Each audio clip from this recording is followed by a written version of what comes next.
a la gentillesse de nous amener quelques-uns de ses bouquins qu'il nous propose à des prix SAF, des prix très amicaux. Donc vous pouvez les voir un peu sur le devant de la scène et puis les prendre à la fin de la séance ou maintenant, comme vous voulez.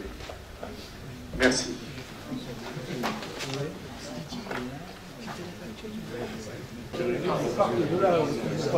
Conférence mensuelle de la SAF.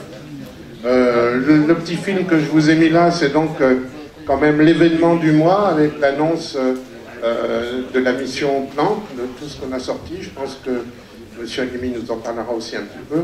Alors, le calendrier. Voilà, donc voilà quelques dates que vous pouvez noter dans vos agendas. Je vous conseille par exemple, pour ceux de la SAF, la commission de planétologie, c'est samedi qui vient. On fera le point sur la mission Curiosity, sur la nouvelle politique spatiale européenne et américaine. Peut-être qu'on va envoyer un Européen sur la Lune dans les 10 ou 20 ans à venir, on ne sait jamais. Voilà. Suivant. Qu'est-ce qu'il y a d'autre? La prochaine conférence de l'IAP, ça sera sur le Soleil. C'est le 7 mai. Et alors, c'est un monsieur qui est très passionnant, Guillaume Aulagnier. Il connaît très bien son métier et il va vous faire une conférence, je connais bien, il va vous faire une conférence super sur le Soleil. Je vous conseille ce soir, en rentrant chez vous, d'aller vous inscrire. Hein, parce que moi, je me suis inscrit ce matin. Vous savez qu'en 2 jours, c'est plein, hein, l'IAP. Ouais, c'est déjà plein? Non. Ouais, ça arrive. Hein. Et pour les membres de la SAF, la journée des commissions, c'est le samedi 25 mai. Donc, il faudrait y participer. Hein, c'est quand même un point de rencontre où toutes les commissions participent. On fait le point un peu de tout ce qu'on a étudié dans l'année. Et puis, pour ceux qui ne sont pas de la SAF, eh ben, il y a des bulletins d'adhésion. Vous savez que ces conférences sont gratuites. En principe, on préférerait les réserver aux personnes de la SAF. Mais bon, c'est ouvert à tout le monde. Et puis si ça vous plaît, ben, vous pouvez adhérer à la SAF, il y a des bulletins. Il suffit aussi d'aller sur le site internet. Les prochains programmes des conférences mensuelles, on arrive vers la fin de la saison. La prochaine conférence, c'est Mathieu Gounel du Muséum d'Histoire Naturelle qui va nous parler d'histoire de météorites. Vous verrez, c'est un jeune homme très passionné et ça va être très intéressant. Et nous allons clore la saison avec André Brahic, qui pour une fois, comme je le dis toujours, ne nous parlera pas de Saturne. Parce qu'on connaît tout sur Saturne grâce à André. Il va nous parler de l'origine de la vie. Et ça sera le 12 juin. Je répète qu'il n'y a pas de réservation, je ne fais pas de réservation, mais je n'ai pas les moyens. Donc si vous voulez avoir une place avec André, il faut venir un peu tôt. Voilà.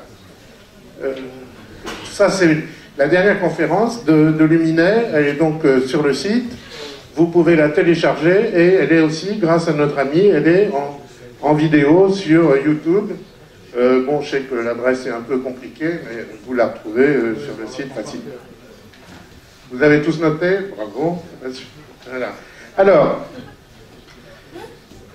j'ai eu des remarques sur le fait de faire ces conférences à 20h30. On m'a dit, pourquoi pas 19h30 comme l'IAP? Alors, je ne sais pas trop quoi penser, alors j'ai décidé de vous demander. Donc, s'il y en a qui sont plutôt, ça tombe bien, la salle est pleine, s'il y en a qui sont plutôt intéressés par 19h30, levez la main.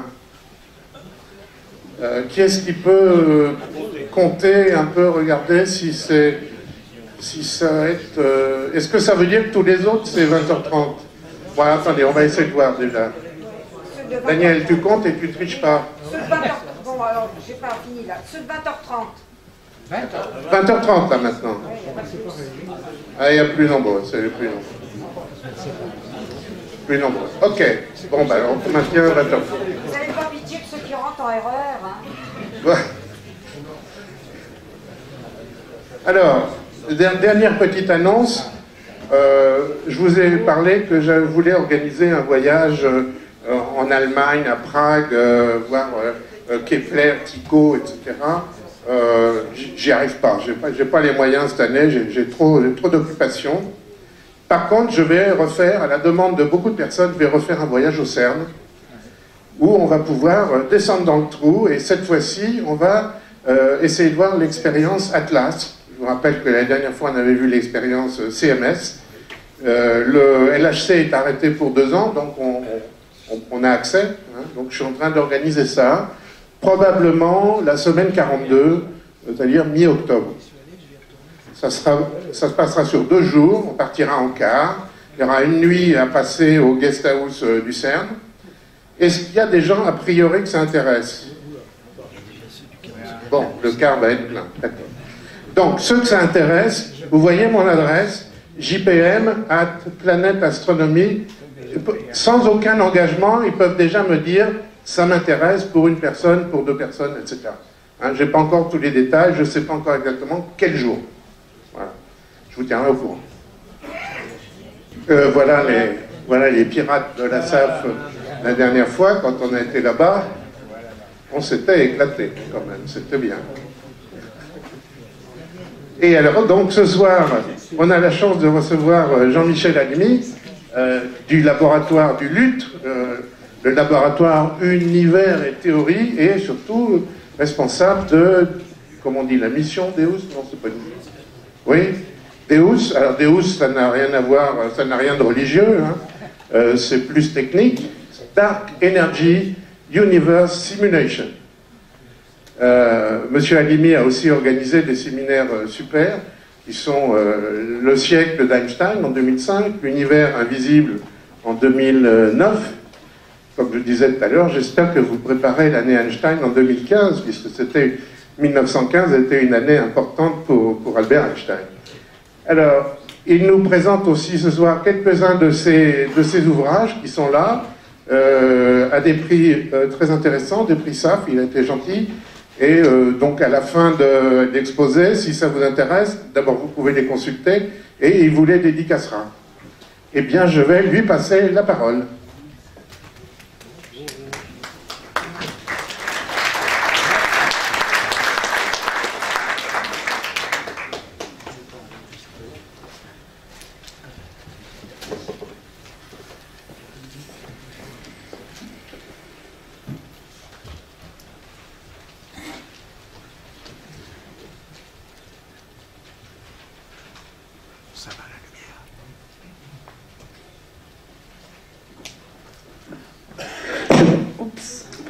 Je vous remercie beaucoup.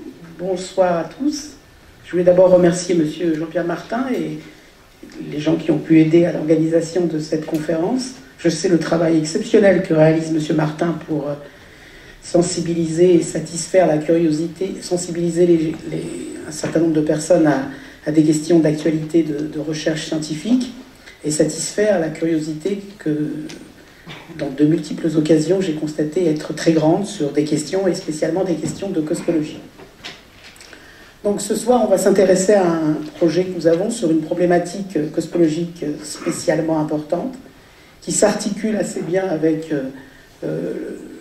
les résultats d'une expérience auquel a fait référence M. Martin précédemment, qui est Planck, mais sur lequel Planck a quelque chose à dire, mais pas toujours énormément de choses à dire, puisque Planck concerne surtout une époque très précise dans l'histoire de l'univers, très reculée dans l'histoire de l'univers, comme on le dit souvent.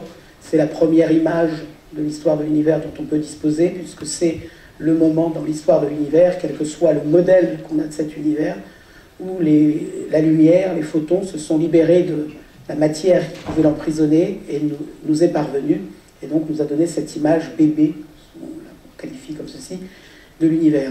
Là, on va s'intéresser à un autre problème qui, fort probablement, renouvelle évidemment des questions de cosmologie, donc tout ce qui touche à l'univers dans son ensemble, son évolution, son origine, sa formation, son futur, mais qui fort probablement questionne aussi la physique fondamentale dans son ensemble.